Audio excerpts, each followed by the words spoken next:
끝절까지입니다. 함께 봉독하겠습니다. 베드로가 바깥들에 앉았더니 한 여종이 나와 이르되 너도 갈릴리 사람 예수와 함께 있었도다 하거늘 베드로가 모든 사람 앞에서 부인하여 이르되 나는 내가 무슨 말을 하는지 알지 못하겠노라 하며 앞문까지 나아가니 다른 여종이 그를 보고 거기에 있는 사람들에게 말하되 이 사람은 나사렛 예수와 함께 있었도다 하매 베드로가 맹세하고 또 부인하여 이르되 나는 그 사람을 알지 못하노라 하더라. 조금 후에 곁에 섰던 사람들이 나와 베드로에게 이르되 너도 진실로 그 도당이라 내 말소리가 너를 표명한다 하거늘 그가 저주하며 맹세하여 이르되 나는 그 사람을 알지 못하노라 하니 닭이 울더라. 이에 베드로가 예수의 말씀에 닭 울기 전에 내가 3번 나를 부인하리라 하심이 생각나서 밖에 나가서 심히 통곡하니라. 아멘.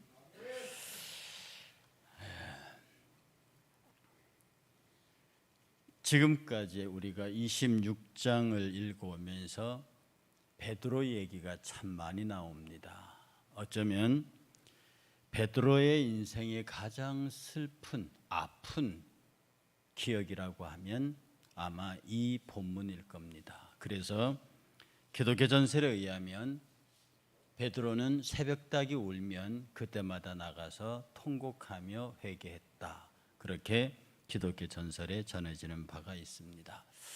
그만큼 베드로에게는 이 사건이 가슴 아픈 사건이었고 그를 예수 그리스도 앞에서 자신을 세우기가 무척 힘든 그런 아주 아픈 사건이었습니다.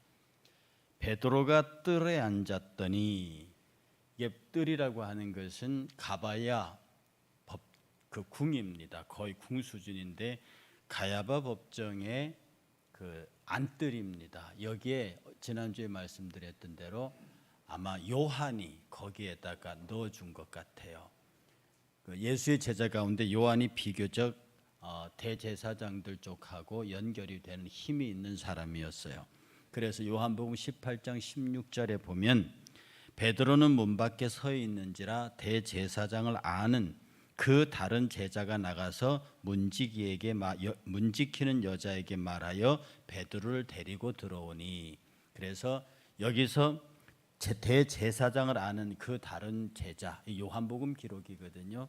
그래서 요한복음은 기록할 때 자기를 요한이나 나라고 기록하지 않고 예수께서 사랑하시는 제자 이런 식으로 자기를 표현합니다. 여기 요한복음에서도 그 다른 제자가 나가서 문지키는 여자에게 말하여 베드로를 데리고 들어왔다. 그러니까 그 안쪽들에 들어올 수 있도록 베드로를 데리고 온 사람이 요한입니다. 요한에 의해서 들어왔어요. 그래서 바깥들에 이렇게 앉아 있는데 한 여종이 와서 이르되 너도 갈릴리 사람 예수와 함께 있었도다 이렇게 말합니다. 그때 여종은 대제사장 가야바 집의 종이에요. 그래서 거기서 일하는 모든 일들을 수발드는 여인인데 이 여인이 어떻게 베드로를 알아봤는지는 모르겠지만 너도 갈릴리 사람 예수와 함께 있었다 이렇게 말합니다. 이건 여러분 들으시기에 그냥 편안하게 들으시는 말씀이지만 여기 갈릴리 사람이라는 표현을 썼어요. 이 갈릴리 사람이라든지 나사렛 사람 이런 말은요 그냥 용서하고 제가 경상도 사람이니까 그냥 먼저 말하겠습니다. 저놈 경상도 놈이야 이렇게 말하는 겁니다. 제 전라도에야 이렇게 말하는 겁니다. 그러니까 뭐냐면 말이 되나 이 경인 지방에 사는 사람들이 남쪽 지방 사는 사람 좀 깔고 하는 얘기거든요. 제 남쪽에야 이런 식으로 말하는. 그리고 함경도 저쪽은 왜냐하면 경상도 저쪽 산골이나 광주 저쪽이나 함경도는 유배지였거든요. 그래서 광주가 왜 그 시문학이 발달된 예향의 도시냐면 똑똑한 사람들이 그쪽으로 유배를 많이 갔어요.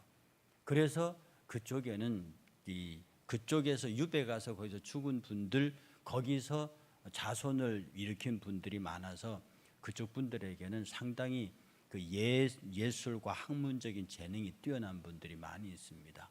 그런데 어쨌든 이 서울권 사람들이 어느 지방 사람이라고 천대하는 게 있거든요. 제 경상도에야 이런 식으로 이 사람들에게서 심지어 저기 주의 제자도 그런 얘기한 게 있죠. 나사렛에서 무슨 선한 것이 나겠느냐. 그래서 이 나사렛 혹은 갈릴리는 굉장히 당시에 천대받는 지명이었습니다. 그런데 가야바 법정에 여종이 나와서 베드로 보고 너 갈릴리 사람이잖아.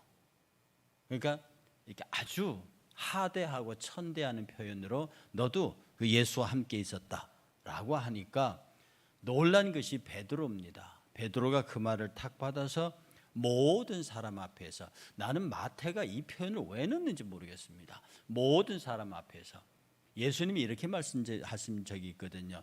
너희가 모든 사람 앞에서, 많은 사람 앞에서 나를 부인하면 나도 하나님과 천사들 앞에서 너희를 부인할 거다, 그런 말이에요. 아마 마태가 이 말씀을 기록하고 베드로의 부인 앞에, 모든 사람 앞에, 그 주변에 서 있는 모든 사람 앞에서 부인합니다. 뭐라고 말하냐면 나는 네가 무슨 말을 하는지 모르겠다, 이렇게 말합니다. 철저한 부인입니다. 부정하는 거죠. 나와 예수의 관계를 부정하는 겁니다. 그래서 그가 어디 앞문까지 나아가요. 다시 말해서 가까이 들어갔다가 밝은 불가에 있다가 다른 데 불을 쬐다는 표현도 있어요. 쬐다가 거기서 어떤 여자 종이 너 갈릴리 사람 예수와 함께 있었다니까 겁이 나니까 뒤로 문 앞으로 빠졌어요. 그 다음에 바로 문으로 넘어갈 수 있는 그쪽으로 이동해 갑니다. 거기는 불이 직접적으로 비치지 않아요. 어둠컴컴해요. 그래서 불로부터 떨어진 지역입니다. 여기서는 다른 사람이 나를 알아보지 못할 것이라고 하는 회피 지역으로 넘어갑니다. 그래서 앞문까지 나아갔는데 다른 여종이 그를 보고 거기서 사람들에게 말하되 이 사람은 나사렛 예수와 함께 있어. 여긴 또 나사렛 예수란 말을 씁니다. 그 앞에서는 너는 갈릴리 사람 예수와 함께 있다고 그랬다가 오늘 또 다른 여인이 와서 너는 나사렛 예수와 함께 있었다. 갈릴리 사람 예수, 나사렛 예수, 전부 다 당시 예수를 그 법정에 있는 사람들은 그렇게 깔보고 멸시하고 천대했다고 하는 뜻입니다. 그런데 이제 마태는 그러고 마가, 누가, 요한의 기록이 조금씩은 달라요. 어떤 데는 여자 둘에 의해서, 어떤 데는 여자 하나 남자 둘에 의해서 베드로가 이렇게 공격받는 걸로 나옵니다. 그래서 이 사람이 연속적으로 남자냐 여자냐 하는 문제는 중요하지 않는데 중요한 것은 두 번째 여자, 이 두 번째 질문자로부터 아주 치명적인 공격을 받습니다. 아주 집요하게 받는 거죠. 그가 이렇게 말합니다. 다른 여종이 그를 보고 있는 거기 있는 사람들에게 말하되 이 사람은 나사렛 예수와 함께 있었다, 그렇게 말합니다. 이때 베드로가, 제가 처음에 말씀드린 이 베드로의 부정이요 자꾸 변해요. 처음에는 부정합니다. 그 다음에 두 번째 나아가서는 뭐라고 하느냐면 맹세하고 또 부인해요. 내가 맹세하고 말하는데 나는 예수 몰라, 저 사람 모른다라고 자르는 겁니다. 처음에는 부인하다가 두 번째는 맹세하고 부인했다가 조금 후에 곁에 섰던 사람이 나와서 베드로에게 이르되 너는 진실로 그 도당이라, 내 말소리가 너를 표명한다. 아마 베드로의 갈릴리 사투리가 굉장히 억셌던 모양입니다. 여러분들 지금도 함경도 분들 그 사투리 못 잊으시잖아요. 경상도 사람들, 저도 중학교 졸업하고 올라와서 그렇지 아마 고등학교만 졸업하고도 말 못 고쳤을걸요. 그러니까 말을 들어보도 경상도 사람, 너 전라도 사람 이렇게 말하듯이 네가 말하는 투가 네가 말하는 그 투가 바로 갈릴리 사람이야 라고 말투를 가지고 실질적으로 증명을 해냅니다. 베드로가 얼마나 당황했겠습니까? 베드로가 부활의 클라이막스를 올립니다. 74절에 뭐라고 말하냐면 그가 저주하고 맹세하여 이르되 나는 그 사람을 알지 못한다. 저주하고 맹세하고 부정하는데 예수님을 그 사람이라고 표현했습니다.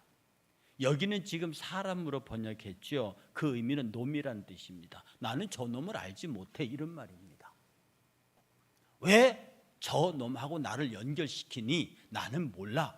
내가 저 사람을 알면 내가 벼락을 맞을 거야. 이렇게 맹세가 들어간 부정을 합니다. 이렇게 3번을 부정하면서까지 그 자리를 떠나지 못하는 베드로의 인간적 모습도 여러분 그려집니까? 다 도망갔어요. 요한은 힘이 있어서 대제사장들의 안에 들어가 있어요. 그 재판 광경을 다 봅니다. 그런데 베드로는 그래도 수사도 입장에서 예수님이 어떻게 되나 보려고 끝까지 가야바 법정 안에까지 들어옵니다. 그래서 자기가 마지막으로 맹세하고 저주하며 부정할 때에 닭이 옵니다. 성경 요한복음 보면은 요한복음 너무나 아주 드라마틱하게 제가 몇 번을 인용해 드렸죠. 예수가 마지막으로 요한이 맹세하고 저주하며 부정할 때 예수께서 고개를 이렇게 돌립니다. 고개를 돌이켜 베드로를 보시니 이렇게 되어 있습니다. 마지막으로 그 마지막 예수께서 그를 돌이켜 보는 그 장면이 얼마나 예수님 마음이 아프시겠습니까? 닭이 곧 2번 울더라. 이에 베드로가 예수께서 자기에게 하신 말씀 곧 닭이 울기 전에 내가 3번 나를 부인하리라 하신 말씀이 기억되어 그 일을 생각하고 울었더라. 그렇게 되어 있습니다. 여러분들 예수의 마음을 여러분 읽어보실 수 있겠습니까? 마지막 3번째 소리 높여서 맹세 저주 부인하는 그 제자를 돌아볼 때 베드로와 예수님의 시선이 딱 부딪히고 예수님이 통곡하는 장면이요. 여러분, 이 배신이라고 하는 것은요, 실상 우리는 거의 모든 삶에서 반복하고 있는 겁니다. 얼마 전에 제가 제 자신에 대해서 배신감을 느끼는 게 뭐냐면 치약이 떨어졌어요. 그래서 그냥 제가 확실히 이게 잘하는 것 빼고는 다 이게 아주 내가 좀 모자르는 사람이에요. 치약이 떨어졌길래 손에 치약 비슷한 게 있어서 갖다 올려놓고 썼습니다. 근데 치약 맛이 이상해요. 그래서 몇 번을 쓰다가 맛이 이상하면 글자를 들여다보면 되잖아요. 그러니까 글자 쳐다보는 게 귀찮아요. 썼는데 맛이 아주 이상해요. 그래서 요새 나오는 치약은 이런가 보다 싶어서 그냥 위에다 소금, 양치형 소금을 같이 뿌려서 썼지요. 그러고 한 2달을 썼습니다. 근데 나중에 보니까 손 뭐죠? 핸드크림이었어요. 제가 제 자신한테 얼마나 배신감 느꼈는지 모릅니다. 뭐야 이거? 아니 사람이 이제 그 치약을 늘 쓰고 치약에 특유한 맛이 있잖아요. 그런데 그 맛이 안 나면 이게 들여다보고는 챙겨봐야 되는데 요새 치약 맛은 이런가 보다. 그런데 내 입에 안 맞아. 그걸 소금에 찍어서 칫솔질을 하는 저는 뭐냐고요. 그걸 보면서 참 내가 이렇게 예민하지 못한 사람이 됐는가. 내가 집중하고 싶으면 집중하고 옛날에 그 윤석전 목사님이 한번 그런 적이 있어요. 당신은 잘하는 거 외에는 맨날 놓치고 뭐 이렇게 새벽기도에 가다 보면 추리닝 입고 가더라는 소리도 하시더라고요. 이제 그런 걸 보면 참 내가 이게 자기 자신에 대해서 철저히 관리하지 않으면 그런 실수도 하겠다. 여러분 자신은 여러분 자신에 대해서 배신감 느끼지 않습니까? 내가 이것밖에 안 돼? 내가 이 정도야? 라고 하는 생각을 하실 기회가 없냐고요. 나이 들면 나이 드는 대로 나이 때문에 배신감을 느끼겠고요. 또 젊으면 젊은 대로 자기의 의지와 욕망대로 되지 않는 것에 대한 배신감을 갖습니다. 그런데 오늘 우리가 신앙 안에서 베드로가 보여주는 배신의 형태를 조금 짚어볼 필요가 있습니다. 첫째, 베드로는요 관계를 부정해요. 너 나사렛 예수 그 당이야. 라고 할 적에 베드로가 뭐라고 대답해요? 아니야, 나 몰라. 예수님과 자기와는 아무 관계가 없다고 관계를 부정해 버립니다. 여러분이 어떤 면에서 사람에게서 가장 배신감을 느끼는 것은요, 그 사람이 나와 전혀 관계없는 것처럼 얘기해 버리는 겁니다. 얼마 전에 신문 기사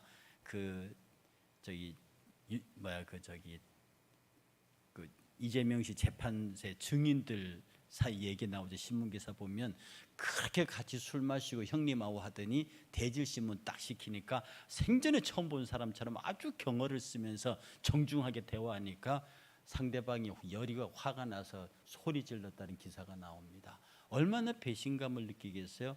정말로 술자리에서는 형님하고 하면서 주고받고 하다가 법정의 대질신문장에서는 생전 처음 본 사람처럼 그렇게 나오면 배신감 느끼죠. 내가 당신을 언제 봤느냐 이렇게 하게 되면 그 배신감 참 엄청난 겁니다. 여러분 친구들 가운데서도 같이 동업을 하다가 같이 친구 재밌게 지냈다가 어느 날 사건이 딱 터졌는데 나는 거기에 그 일에 전혀 상관없다고 발 빼버리는 사람들이 있습니다. 이걸 여러분은 뒤통수 맞았다 그러기도 하고요. 여러분은 저 사람 정말 등 뒤에다 칼 꽂는 사람이다 그런 얘기를 하는 거거든요. 여러분의 삶에서도 그런 배신을 당하고 어쩌면 여러분이 그런 배신을 하실 수도 있습니다. 그런데 이 배신이 우리 인간의 태생적 DNA입니다. 가인이 아벨을 때려 죽였어요. 그래서 하나님이 가인을 찾아옵니다. 가인아, 네 동생 아벨이 어디 있느냐? 그때 뭐라고 말하냐면 가인이 내가 동생을 지키는 자입니까? 관계를 부정해 버립니다. 이 분명히 동생인데 아주 객관적인 관계로 딱 돌아서는 거예요. 탕자가 돌아왔습니다. 탕자가 돌아와서 잔치가 벌어졌어요. 큰아들이 들어왔습니다. 아버지가 이렇게 말해요. 네 동생은 죽었다가 살았고 잃었다가 찾지 않았느냐. 그래서 내가 잔치하는 게 마땅하다. 이렇게 얘기하시거든요. 그런데 형은 뭐라고 말합니까? 아버지의 재산을 창기와 함께 먹어버린 이 아들입니다. 절대로 동생이라는 얘기 안 합니다. 동생이라는 얘기 안 합니다. 아버지의 재산을 창기와 함께 먹어버린 이 아들이 돌아오매 송아지를 잡으셨나이다. 관계를 부정해버리는 거예요.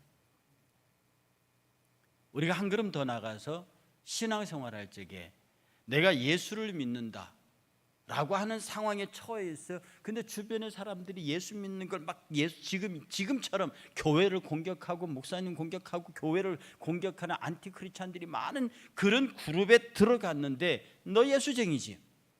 너 교회 다니지? 이거 힘든 거예요. 여기에서 yes I am이라고 과감하게 대답할 수 있는 사람. 제가 그래서 황광희를 좋아합니다. 지난번에 TV에서 그 오락 프로그램이잖아요. 근데 얘가 교회와 신앙과 관계된 얘기를 했어요. 그랬더니 출연자 하나가 너 예수쟁이야? 교회 나가? 이렇게 말했거든요. 그랬더니 이거 다 TV 보고 있잖아요. 그때 광희가 탁 뱉은 말이 저 아멘입니다. 이렇게 받더라고요. 저 아멘입니다. 제가 그게 순간적으로 튀어나온 말이지만 아무리 연예인들이 임경변에 강해도요. 요새는 기독교인이란 이유로 이 안티들이 그래서 오늘 국민일보 신문도 나왔는데 기독교인들이 연예 프로그램에 나오는 연예인들, 기독교 가수들 이런 사람들이 간증하거나 CTS, CBS에 나와서 공개적으로 간증하는 걸 못하게 한대요. 소속사에서도 못하게 하고 왜냐하면 그렇게 하는 순간에 그 사이트에 유튜브에 악플들이 줄줄이 달린다는 겁니다. 거기에서 내가 크리스찬이라고 예수님과의 관계를 부정하지 않고 드러내는 것은 대단한 용기가 있는 겁니다. 어떻습니까? 여러분의 삶의 현장에서는 여러분 주변 사람이 누구 애기 엄마 교회 나가요? 이렇게 물을 때 즉각 지체 없이 아멘입니다 하듯이 I'm Christian 이렇게 말할 수 있는가? 베드로는 조그만 여자 와서 너 예수와 함께했던 그 사람이야. 그 나사렛 예수하고 함께했던 사람이야 라고 했을 때 1초 우리말로 1초도 머뭇거리지 않고 너 무슨 말 하냐? 나 그 사람 그거 모른다 이렇게 얘기를 하는 거예요. 우리는 이 배반의 DNA가 가인으로부터 가지고 있습니다. 그래서 우리가 신앙에 끊임없는 연단을 갖지 아니하면 우리도 어느 순간에 보는 사람, 내가 예수행이라고 아는 걸 아는 사람이 주변에 나밖에 없어요. 내가 예수 안 믿어 하면 그 위기, 그 곤란함, 그것이 내게 주는 창피를 벗어날 수 있어요. 그리고 여러분이 당연히 예수의 이름으로 행해야 되는 선행에 관해서도 주변에 누구도 내가 크리스찬인 걸 알지 못하기 때문에 여러분 주님이 원하는 일을 태연하게 그냥 지나가 버리는 경우가 많습니다. 왜 여러분들을 베드로만 배신자라고 그럽니까? 두 번째, 베드로가 보여준 두 번째 배신의 형태는요, 관계의 회피예요. 관계, 예수님과의 관계. 처음에는 존재 자체를 부정하고 나 그거 아니다 이렇게 했다가 두 번째는 관계를 부정해요. 너 나사렛 예수하고 같이 있었어 라고 할 때 이 베드로의 대답이 뭐냐면 이런 거였어요. 그에겐 사람, 너는 네가 나사렛 예수와 함께 있었도다 하며 베드로가 맹세하여 부인하여 이르되 나는 그 사람을 알지 못해. 나는 그 사람과 함께 있은 적이 없어 라고 첫째 질문에는 나는 그 사람과 함께 있은 적이 없어, 나는 함께 같이 있는 사이가 아니야 라고 관계를 부정하다가 두 번째, 같이 너 지금 그때 있는 걸 내가 봤다니까 라고 하니까 관계를 부정해버립니다. 나하고 그 사람 예수하고는 아무 관계가, 나는 그를 알지 못한다라고 관계를 부정해요. 이 관계의 부정하는 DNA, 이런 배신의 DNA가 우리에게 있는 증거로 보여주는 게 뭐냐면 늘 얼마 전에 말씀드렸던 아브라함과 이삭입니다. 아니 어떻게 자기 부인을 누이 동생이라 할 수 있어요? 누이 동생 맞다고, 실제로 맞아요. 그렇지만 그렇게 말하면 안 되는 거거든. 자기하고 결혼하기 전까지는 누이 동생이었어요. 그럼 결혼하면 부인이죠. 그런데도 그가 살기 위해서 생명의 보존이라는 이유로 아내와 남편의 관계를 부정합니다. 어쩌면 이게 우리 인간사에서도 이런 배신이 많아요. 이삭도 그런 배신을 했잖아요. 여러분과 어떤 사람의 관계 속에 내가 책임져야 할 사람이에요. 여러분은 아내를 책임져야 하고 남편을 책임져야 하고 자식을 책임져야 하고 부모를 책임져야 하고 친구를 책임져야 하고 우정을 책임져야 하는 거예요. 이 책임은 두 사람의 관계에서 굉장히 중요한 것입니다. 내가 손해를 보고 내가 피해를 보고 내가 아프더라도 내가 그 관계를 유지해 줘야 할 책무가 있는 한에서는 우리는 그것을 지켜야 해요. 그런데 베드로는 과감하게 그것을 부정해 버립니다. 나는 예수를 알지 못한다.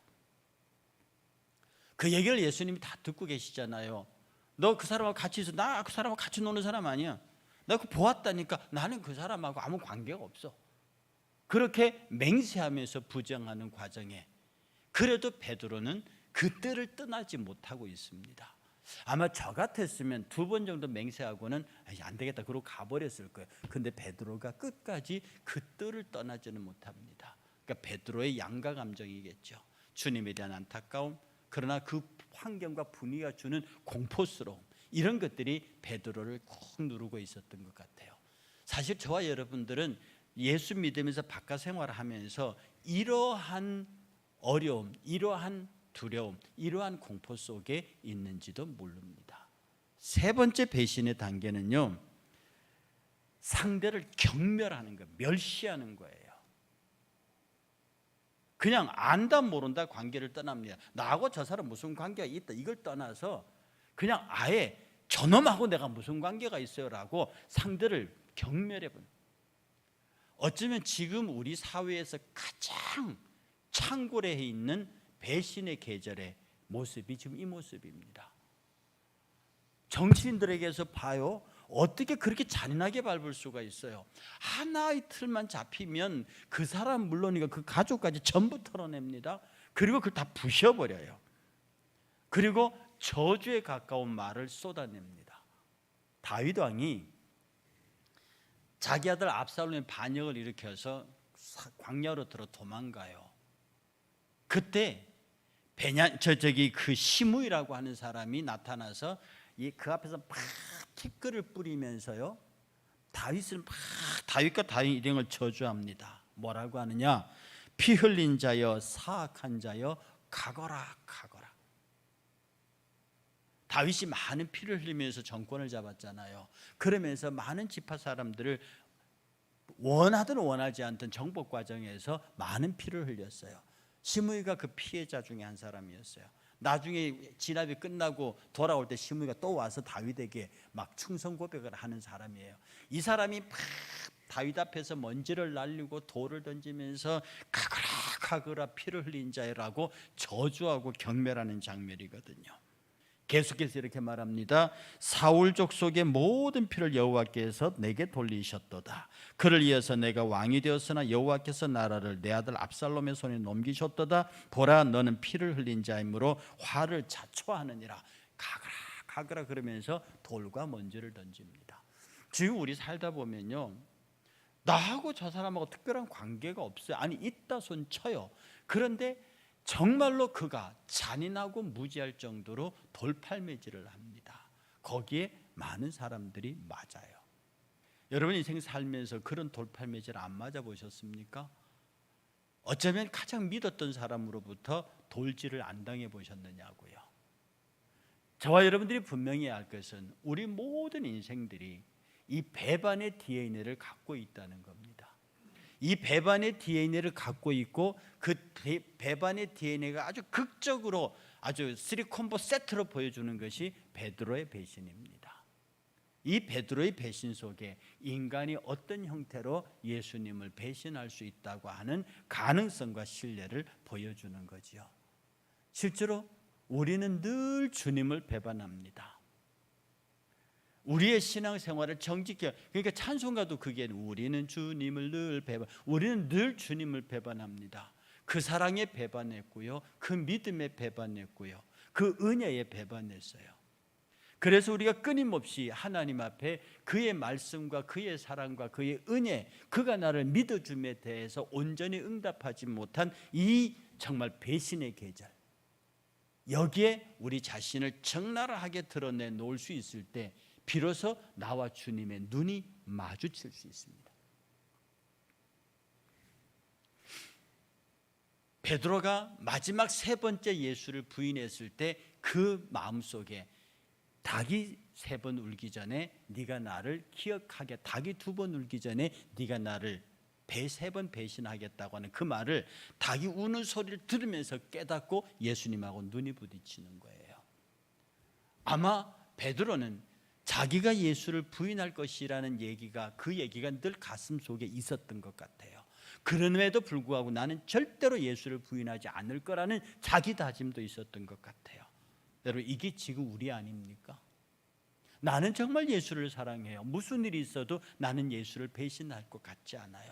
그런데 예수님이 너는 나를 배반할 수밖에 없는 티끌 같은 존재라고 주님이 말씀하신 게 우리 마음 한쪽 귀퉁이에 있어요. 그래서 우리는 언제든지 죄를 범할 가능성이 있고, 또 성경에 모든 사람이 죄를 범하였으며 하나님의 영광에 이르지 못한다는 말씀도 있어요. 그러니 우리는 양심 한 구석에 내가 언제든지 주를 배반할 가능성이 있는 사람이다 라고 하는 생각을 하고 있는 거예요. 그런데 우리가 살다 보면 예수님과의 존재를 부인합니다. 예수님과의 관계를 부인합니다. 나아가서 그를 욕하기까지 하는 그런 경험들이 셋 중에 어느 하나가 오늘 하루 중에도 있지 않았는가. 그러나 오늘 하나의 가능성은 이 베드로의 마음속에 네가 나를 3번 부인할 것이라는 주님의 경고가 하나님의 약속된 타임에 그 말이 생각날 수 있었다고 하는 것, 그것으로 인하여 베드로는 나가 통곡하며 회개할 수 있었다고 하는 것, 예수님의 그 말씀 때문에 분명한 엄청난 배신에도 불구하고 그가 울어 하나님의 은혜를 입어 다시 사도의 자리로 복귀할 수 있었다고 하는 것.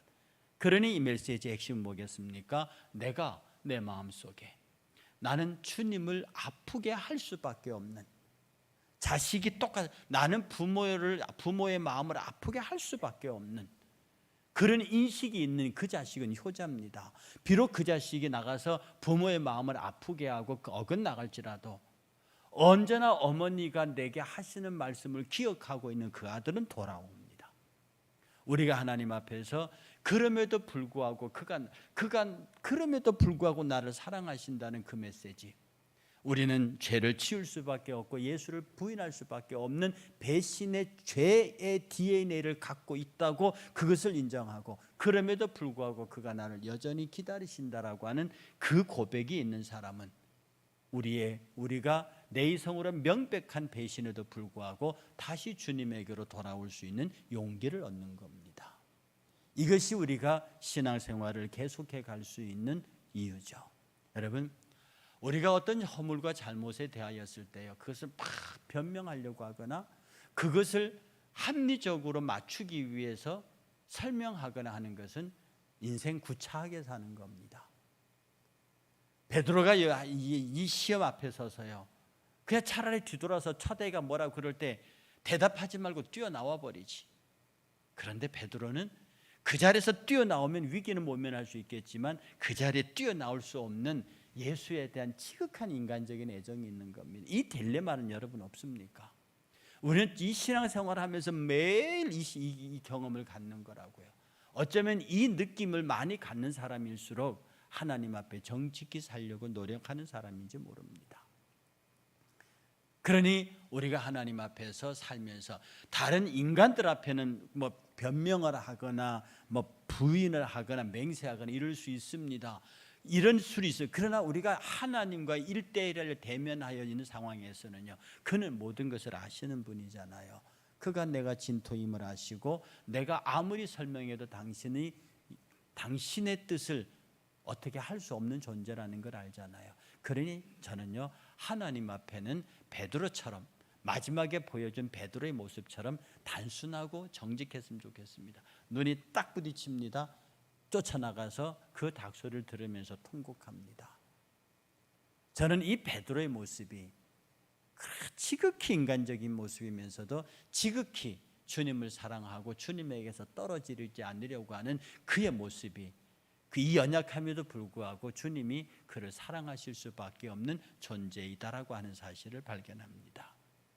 다시 말씀드리면 저와 여러분들은 배신의 DNA를 갖고 있습니다.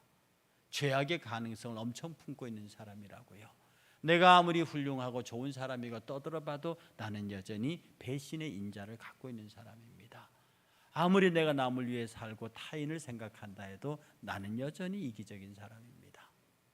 내가 많은 사람들에게 베풀고 많은 사람들에게 나누어 준다 하더라도 나는 여전히 내 것을 챙겨놓고 나누어 주는 사람입니다. 내가 배고프면서까지 남의 배를 채워주는 사람들은 아니지요. 그럴 수도 있겠습니다만은 아직 우리는 그렇지 못한 것 같습니다. 그러니 우리가 얼마나 불완전한 존재이기 때문에 우리는 다른 사람의 불완전을 책망할 수가 없는 거죠. 하나님 앞에는 굳이 변명할 필요 없습니다.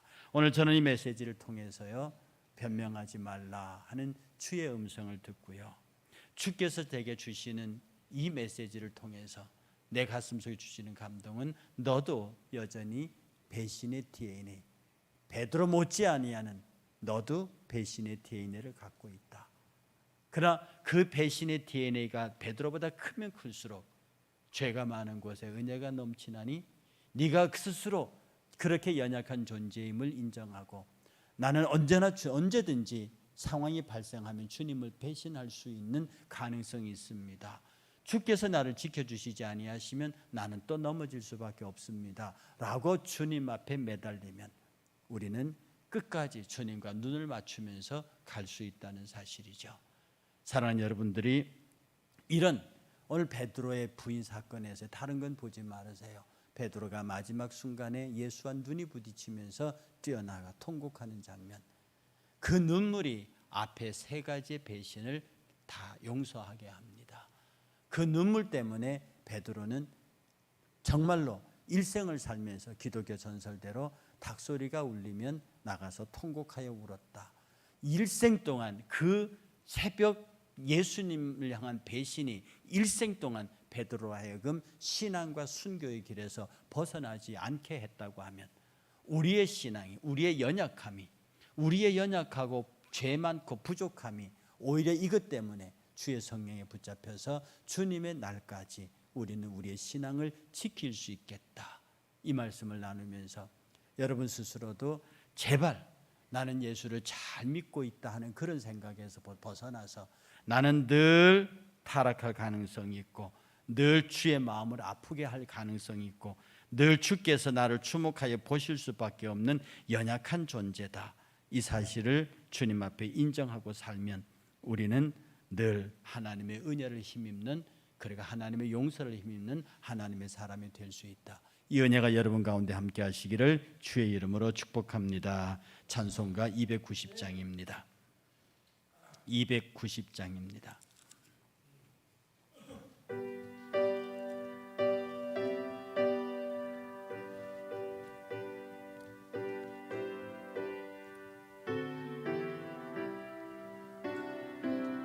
(290장입니다)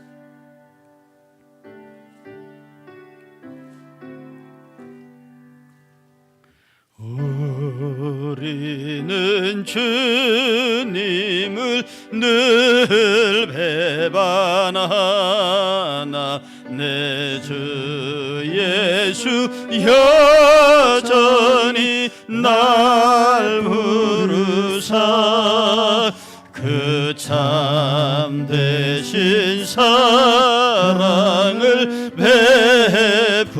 베푸시나니 내 형제여 주님을 곧 따르라. 주 날 위해 비네 주 날 위해 비네 주 날 위해 비네 항상 비시네 주께서 풍성한 은혜를 내려 내 영혼이 나날이 복 받으니 주 예수를 너희도 구주로 섬겨 곧 따르면 풍성한 복 받겠네. 주 날 위해 비네 주 날 위해 비네 주 날 위해 비네 항상 비시네 무거운 짐 지고 애타는 인생 주 예수께 돌아와 곧 쉬어라. 내 주 예수 너희를 돌보실 때에 참 복락관 위가 넘치겠네. 주 날 위해 비네 주 날 위해 비네 주 날 위해 비네 항상 비시네.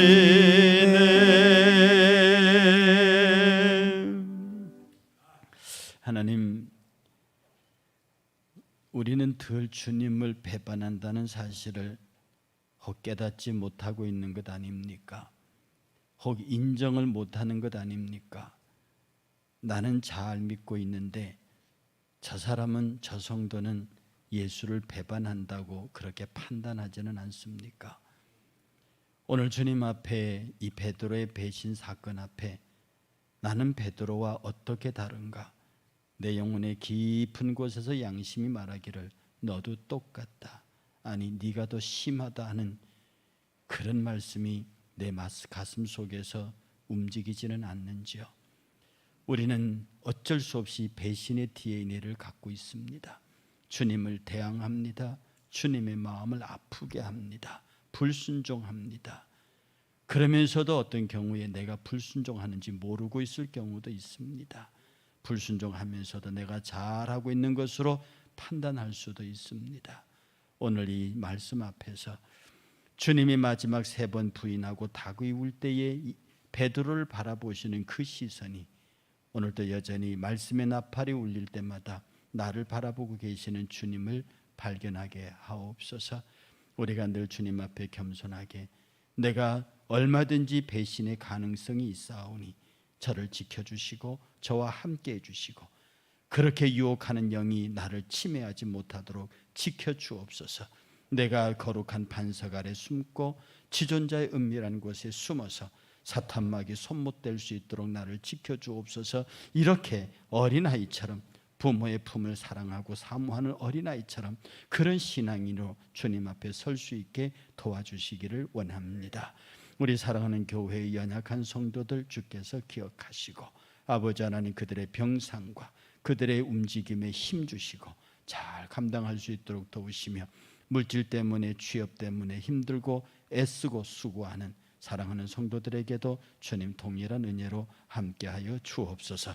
오늘의 모든 것들 주님 앞에 부탁하옵고 오늘 돌아가는 발걸음 축복하시며 내일 아침 다시 새로운 하루를 시작하는 목요일 아침도 주님 앞에 상쾌하면서 복이 있게 하여 주옵소서. 감사하옵고 이제는 우리 구주 예수 그리스도의 크신 은혜와 아버지 하나님의 극진하신 사랑하심과 성령님의 감화 감동 역사하심이 여전히 배신의 가능성을 인정하고 주의 도우심과 은혜를 구하는 이 귀한 성도들 머리 위에 지금으로부터 영원토록 함께 하시기를 주의 이름으로 간절히 축원하옵나이다. 아멘.